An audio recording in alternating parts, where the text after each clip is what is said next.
this is Kathleen from Bailey Academy, mom of 5, homeschooling 3 of them, ages 11, 14, and 18. Today I have a little mini book haul for you. I have some books that I bought from Book Outlet and some books that I got for review. So I'm going to show you what they are and how I plan to use them in the homeschool, or if I plan to use them in the homeschool, and then that is it for today. So I'm going to start with the ones I bought first, because I bought those with full intention of using them, obviously.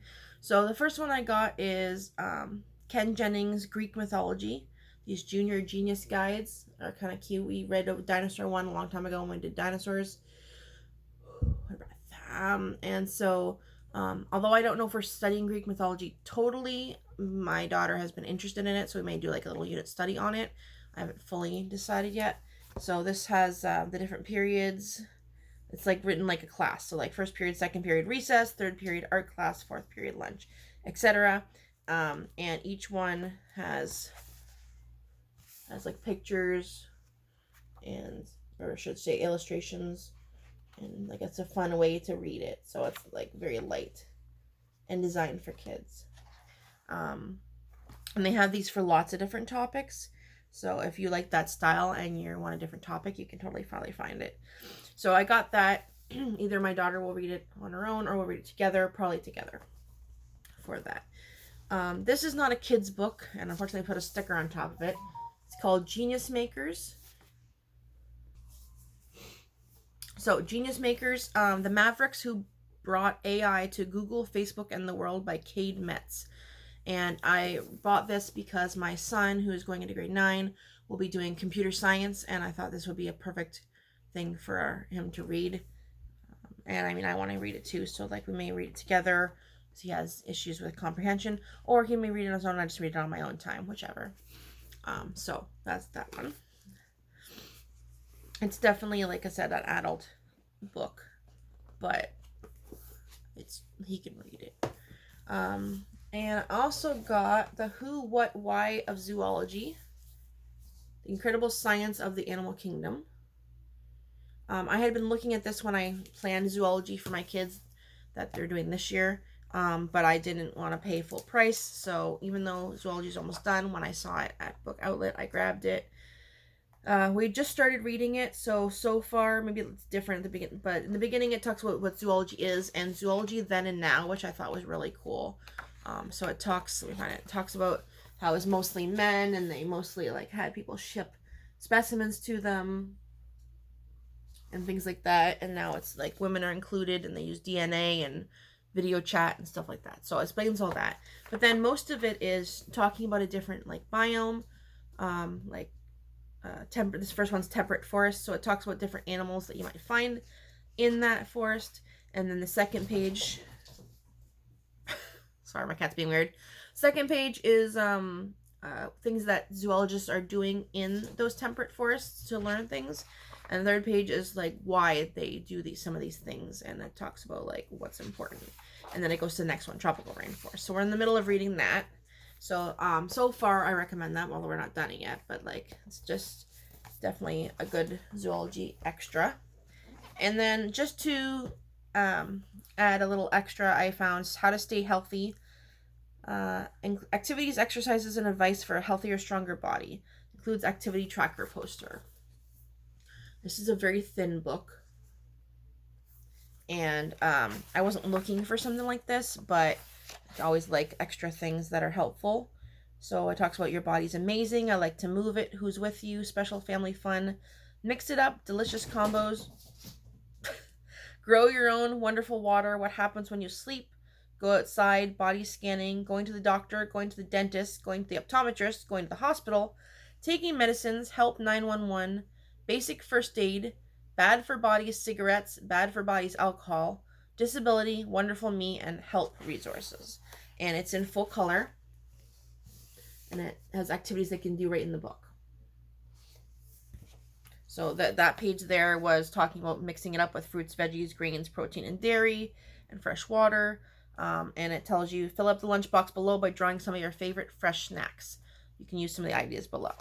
This is like a bento box. Or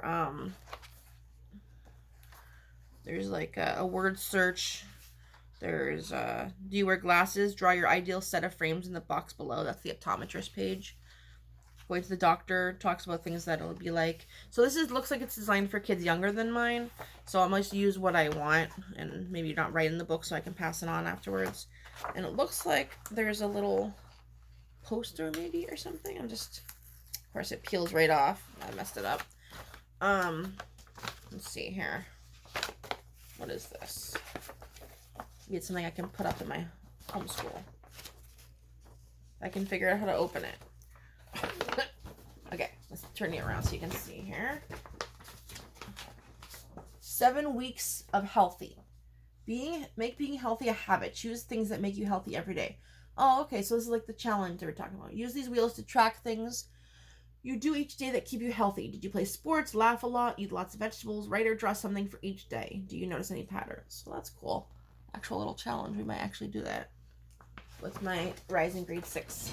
So we'll take what, this is a base, and if it's like something very simple, I can add other things to it. But it's, it was like $1 or $2 or so. I didn't really mind that. Okay, so those are the books I got from Book Outlet. Well, I got other books from Book Outlet, but they weren't for school or anything. I thought about starting another YouTube channel for nonfiction that I read, but I don't know if I have time for that. If anybody's interested in nonfiction only and thought that they would like that as a channel, let me know. All right, moving on to books I got for review. So these 4 are all from Onyx Press. I love their books.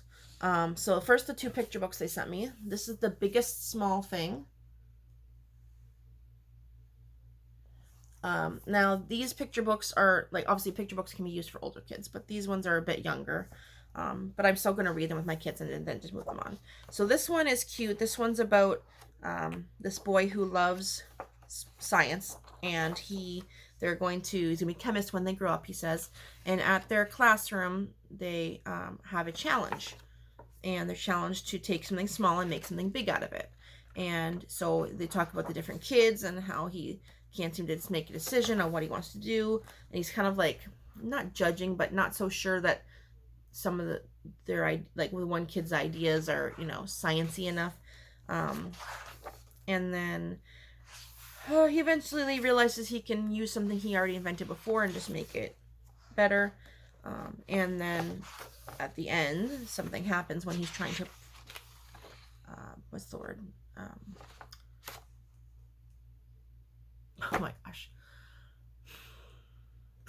Trying to present his project.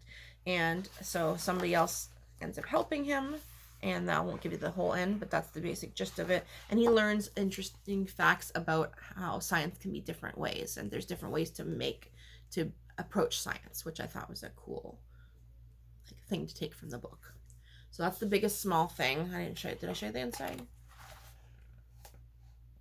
Cute illustrations.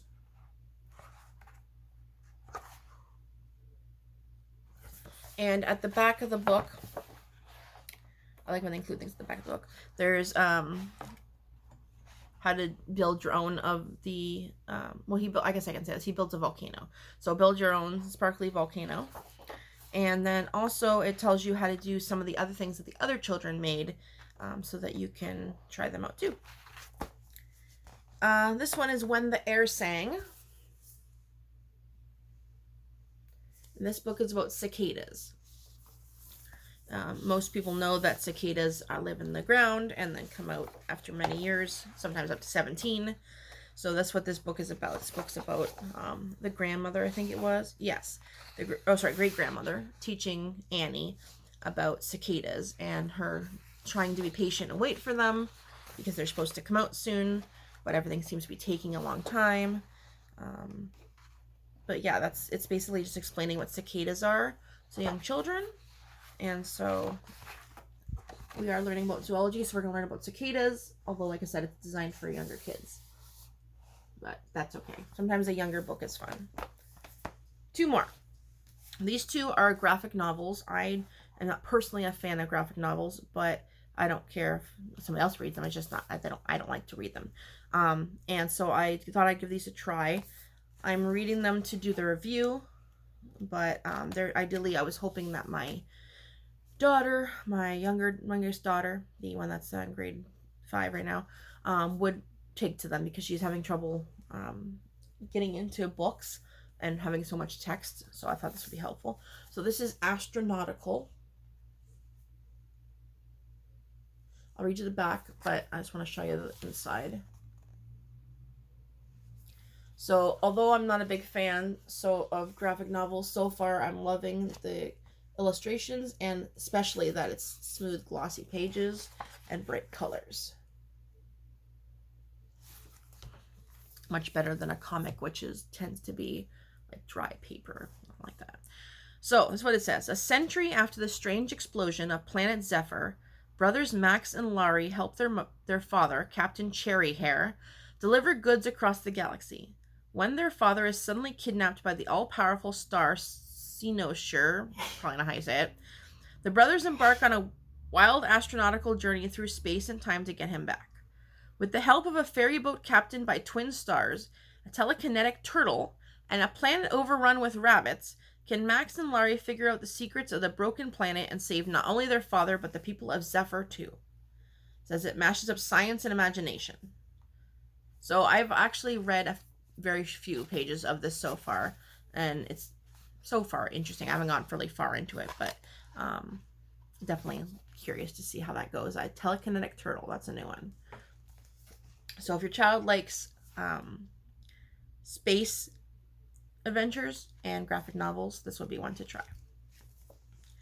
And the last one is a little, I think, older. Well, sorry, the astronautical one is for, it doesn't say, but I would say like 8 to 12 range or something like that so far. Soul Machine by Jordan Globerman. Save the planet, save existence. So first of all, the inside of this is a lot less colorful, but still glossy pages.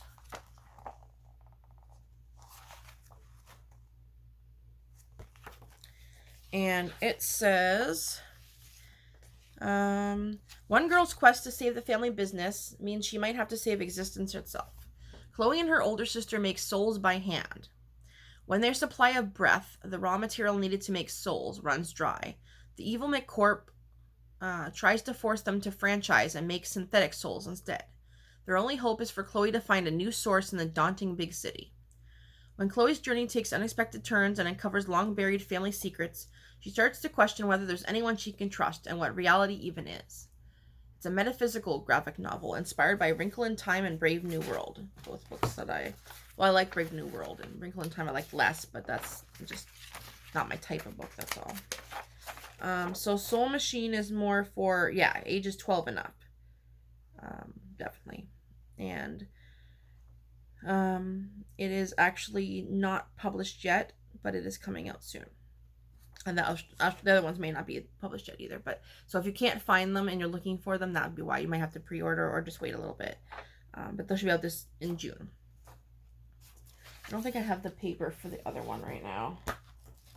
No. Okay. So those are the books that I wanted to share with you today. Just a quick video. And if you liked any of them, let me know in the comments. And if you like book hauls, there's definitely more coming. If you're interested in adult nonfiction videos, let me know. Maybe I'll make another channel. And that is it for today. Bye.